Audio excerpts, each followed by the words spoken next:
Good afternoon, ladies and gentlemen. It's been a little minute. Welcome to another edition of Outside the NBA. I haven't seen y'all in like 2 weeks or something like that. Apologize, I've had a lot going on with school, but finally finals are here. I have a bit more downtime, only have one test to take, so I can finally watch basketball again. Alright, so there's only a few teams right now that really just sum up all the storylines that are going on in the NBA. Let's start from the bottom and work our way up. In the Eastern Conference, obviously, that's where the bottom is. We will be starting with the Milwaukee Bucks, which is not that exciting because, honestly, they are one of the most boring teams in the league to watch. As good as they are, number one in the East, great record, Giannis also having another great season.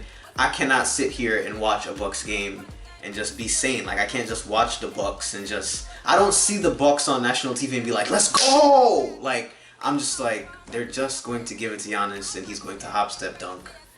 And that's going to be the whole game. They're going to play defense. Brook Lopez is going to hit like 4 threes from like across the street. That's how Bucks games basically go. Other than that, the only other really notable thing at this point, I think, that should be made of note, there is no reason we should not be talking about the fact that, let me make sure. The Philadelphia 76ers are currently 5th in the Eastern Conference. They think it's a fucking game out here, but TJ McConnell was the reason they won games. He was just that one guy off the bench that they should not have got. He was like Iguodala. Like, you just can't do that. Now all the team's chemistry is fucked up, and now that tubby dude at center is just, he doesn't know what to do. The only thing that they can rely on is Ben Simmons finally hitting threes, and I really can't talk shit because within the time that I haven't uploaded, Ben Simmons hit his first three against my Knicks. And now, technically speaking, when Ben Simmons hits a three-pointer, the Philadelphia 76ers are undefeated. I just want to get to this one because he just leads to the rest. Luka Doncic and the Dallas Mavericks. First thing I want to point out is the fact that I think it's funny. Like, that's how you know somebody's about to get into their like I'm hurt upset bag. I just think it's funny how nobody is really talking about the fact that Kristaps Porzingis is just looking like a multilingual Andrea Bargnani out here. Nobody is reprimanding or pointing out the fact that his numbers are horrid. He is shooting like a volume shooting big man. I think Julius Randle, I'm going to put a side by side on it so y'all can see it, is currently shooting a better percentage from him from 3 and field goal and averaging more. Like, he is just an all-around Latvian herb. We should just put him in some fucking tea and drink that nigga. Hey, yo, pause. What? You know, how could we have traded this generational talent though? Like, how could we? Wow, why would we let this unicorn go, right? The only people that aren't surprised by this are actual Knicks fans, because we watched him play. We've seen his ups and downs throughout the season. We know when he gets tired. We know he's a herb in the paint. He's going to average 6 boards at best. And we know that when he's ready, he's going to shoot 4 of fucking 17 and have 14 points for the game. So if this is news to y'all and y'all think this is still just him getting over the injury, but moving on to the more important person on the team, the person that is carrying the team, Luka Doncic. Now, the thing is, I actually do like Luka. I like watching him play. I think most people like watching Luka play and like Luka. Even though I have to just send shots his way just because fuck you by association with that Latvian Sean Bradley. However, I know I'm not the only one that can be feeling this. That's why I'm stating it so people can identify. Luka Doncic starting to annoy the shit out of me. Now, the reason for that is because I feel like every night when I get notifications from Bleacher Report on my phone, at least 3 of them to 5 or 6 of them are from Luka. I think I'm kind of like a basketball hipster. I liked Luka when he was still kind of low-key. When I knew that this white boy was about to tear these niggas up and just hoop on them like Ginobili prime. But now that I feel like he's being shoved down our necks, I kind of like him a little bit less. Am I just that guy? I don't know. But I just feel like the fact that the NBA is just fucking throwing this dude at me every single night that he plays now is making me like, you know what? No, I don't like him no more. Get that shit out of my face. Number 1 in the NBA at 19-3. They're actually tied with the Bucks, who also have the same record. They dish and they swish. LeBron is actually looking extremely impressive this early in the season. I expect him to take some breaks very soon, going into Christmas. But the Lakers right now do look great, and I would say they are the favorites to win the championship. So everybody that was talking shit, saying this was just a hodgepodge of random ass Jags, just some niggas that the organization threw together next to AD and LeBron, it's working. So shout out them. And you know, I can't exactly say I'm praying on their downfall because I'm sitting here rooting for LeBron very low-key this year. I don't know. I think it's just because I also just don't. It's that Luka syndrome, but I'm pulling for LeBron more than anybody else right now. As a player in that conference. As a team in that conference, though, I am still on that Blazers bandwagon. And it's weird because the last time we spoke, Carmelo Anthony had just signed his deal. I was ecstatic, elated, excited, any word you want to use that just means my dick was hard. Carmelo Anthony is doing so much better than I thought he would right now. He is looking like he still has gas left in the tank, and you've heard this probably all over right now, I want the apology to be as loud as the fucking disrespect here, people. Everybody on here that was just shitting on Melo, I'd like to see an apology. I might even make the Melo apology sheet the thumbnail of this video. However, the Blazers are outside of the playoffs as we speak.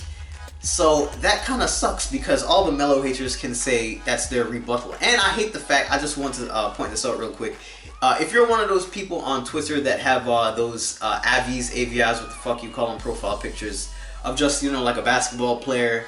You know, you have a page just dedicated to stan a team or a player. I'd say 90% of the time you're a fucking loser.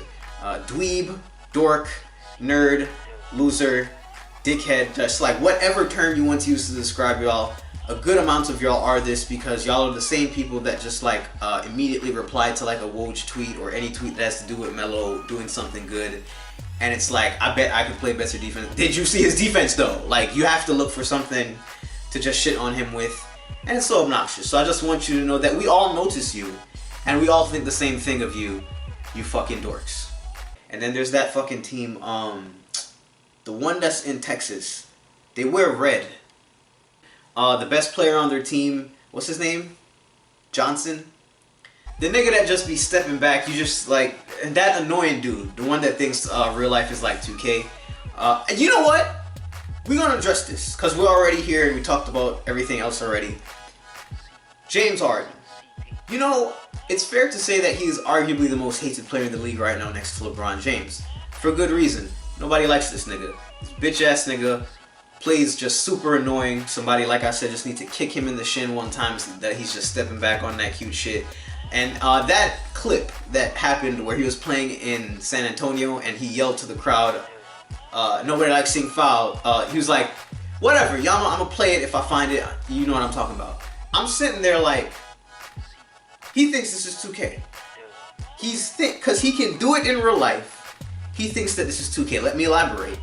If you're playing 2K and you're doing some shit that is just completely unstoppable while you're playing your boy, there's nothing more annoying than him looking at you in the face and being like, find a way to stop it then. Nigga, I will get up and fight you right now talking about find a way to stop it. I'll stop it when I beat your fucking ass. But that's what I'm talking, that's the energy I'm talking about. Because Harden, in case you don't know this, a lot of the fouls that he draws are from contact that he creates. He hooks people and gets them into scenes that look like he's getting hit when he kind of triggered it. There's just, if you've played ball, especially in just like around the high school area, people do that kind of bullshit. I remember I was at a basketball tryout one time and I was trying to, and he was my friend and he was doing this shit to me. But he sets the screen on me, right? And as I'm trying to get around the screen, guess what this annoying ass nigga does? As he's setting the screen on me, right? And he's grabbing my shirt. He's doing this shit, right? He's just grabbing my shit. So as I'm trying to get over the screen, I'm like here, and the coach don't see it, ref don't see it, and it just looks like I'm lazy getting over the screen. This is the kind of bullshit Harden does and consistently gets away with it because the refs don't see it. And I think it's so annoying, and it's hard to be upset at the refs because they really don't see it. If you watch it, if you just watch when he does this shit, it's so hard to pick up in real time because it looks like contact.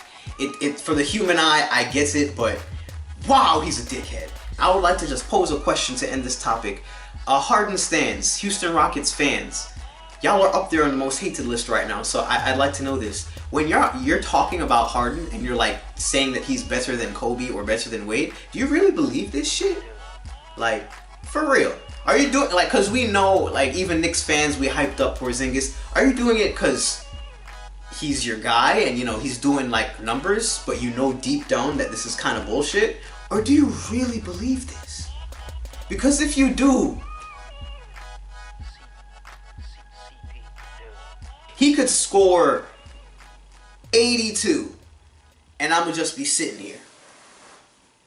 Because first of all, I know it's going to come off of like 47 free throws.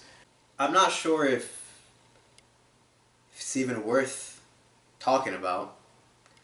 But I feel like I'd get called out if I didn't say anything about it. The New York Knicks, at this current moment in time, are at the bottom of the East. Don't worry about our record, just know that we're at the bottom of the East. We know we're at the bottom. We're not talking shit, alright? I just want to read y'all something. This is how low Knicks fans are right now. I'm going to post it on the screen so you can see it at the same time. It was a sad story. Alright. Heartbreaking. ABC 7 News. A 15-year-old boy was at the center of the Cook County courtroom drama yesterday when he challenged a court ruling over who should have custody of him. The boy has a history of being beaten by his parents, and the judge initially awarded custody to his aunt. In keeping with child custody law and regulation requiring that family unity be maintained to the highest degree possible. The boy surprised the court when he proclaimed that his aunt beat him more than his parents, and he adamantly refused to live with her. When the judge then suggested that he live with his grandparents, the boy cried and said that they also beat him. After considering the remainder of the immediate family and learning that domestic violence was apparently a way of life among them, the judge took the unprecedented step of allowing the boy to propose who should have custody of him. After 2 recesses to check legal references and conference with the child welfare officials, the judge granted temporary custody to the New York Knicks, whom the boy firmly believes are not capable of beating anyone. Hashtag justice served. Yeah, they had us the first half, I'm not gonna lie. Moving on to just a couple players that I think y'all should be paying attention to at this point in the season. Number 1 on my list, Bam Adebayo. This man, I think I might have said this in like my most annoying fan bases in the league episode from like a year or 2 ago. Once after his rookie season where he was averaging like 8 points, 7 boards, whatever it was, a Heat fan described Bam Adebayo to me as Garnett with a handle.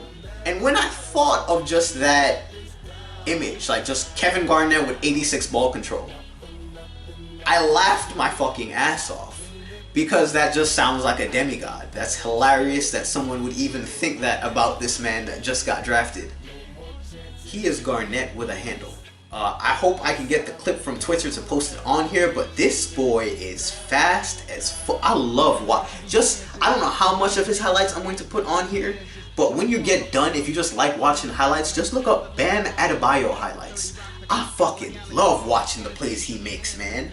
He's a guy I'd want on my team. I wish I could just import his entire person into a My Player and just go crazy on 2K. It also is notable as a ones to watch, or let's call it a ones to not watch, Kyle Kuzma. Even I feel a bit betrayed by this. If there is one blemish on the Lakers so far, it's the one thing people didn't think it would have been up to this point, the production of Kuz. Let's check this to be sure. I just know that he hasn't really been doing shit, and I expect his numbers to reflect that just the same. So far for the season, wow, that's bad. Okay, that's bad. Kyle Kuzma, as of right now, is averaging 11 points, 3 boards, 0.8 assists, less than half a steal and half a block a game. Those are they career lows? I don't know, maybe it's those weird ass fucking outfits that he was posting over the summer. Like, some of the fits that I see him walk in with, it's just like, what the fuck are you doing? Just what's going on? You have all this money and you just be wildin', bro. You just do it because you got the money. On that note, the Lakers and the Blazers do play tonight, so I will be glued to my TV to watch that game. I am hoping with every fiber of my being that Carmelo Anthony drops a sweet 40 piece on LeBron James's head, even though I know that shit is not going to happen. However, it should be a good game, so I'm looking forward to tonight's game.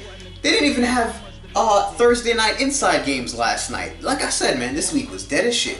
So hopefully within the next week we'll have some good plays to look at, crossovers, dunks, just some new shit to add to this. I'm gonna be coming back strong with y'all with another episode next week. Probably going to upload some 2K this weekend because I finally have free time.